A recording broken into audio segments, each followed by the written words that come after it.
جب انہوں نے جب اب اللہ کے حبیب تھے، اللہ قرآن میں کہتا ہے میرے حبیب تھے، لیکن ان کو جب مشکل وقت 10 سال میں صرف 40 لوگ مسلمان ہوئے تھے، کیا کیا مشکلوں کا سامنا نہیں کرنا پڑا، لوگوں نے مذاق اڑایا، ذلیل کیا، آسٹرسائز کیا۔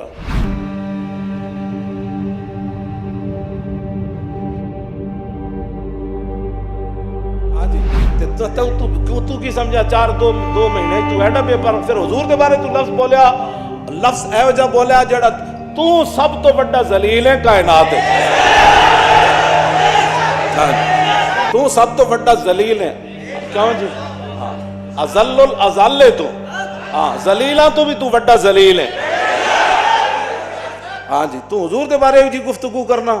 تینوں کوئی سمجھ ہے؟ یہ سری توہین ہے، یہ کوئی تعویل نہیں ہو سکتی۔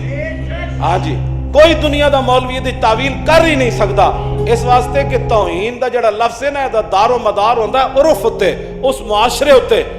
ساڑھے معاشرے وچ اے جڑا لفظ ہے نا لفظ ذلیل، اے کوئی بندہ بھی دی تعویل نہیں کر سکتا کہ بندہ پیو نو کہے ذلیل تے اگو کہے جی میری مراد سی میرے ابا جان، تعویل کر سکتا کوئی؟ کہنا ذلیلا پیو نو بندہ کہے او ذلیلا تے کی کہے گا میں کی کہہ رہا ابا جی، ماں نو کہے او ذلیل، استاد نو بندہ کہے او ذلیل،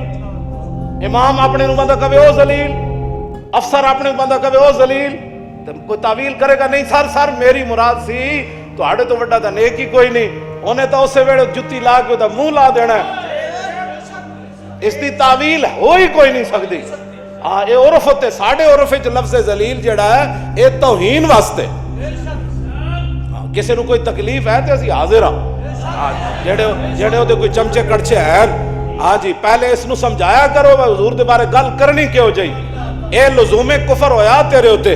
ہاں فوراں قوم دے سامنے جویں تو ارسطو بنے ہوئے سی نا ارسطو جی بڑی ٹیکنالوجی بیالوجی جڑی تو بیان جویں تو ارسطو بنے ہوئے سی نا ان جے ارسطو پڑھ کے قوم دے سامنے معافی مانگ، ہاں قوم دے سامنے معافی مانگ، ہاں ایسی تینے گل کر رہے ہیں، اس تو اگلا بھی اقدام ہو جانا ہے۔ ہاں جی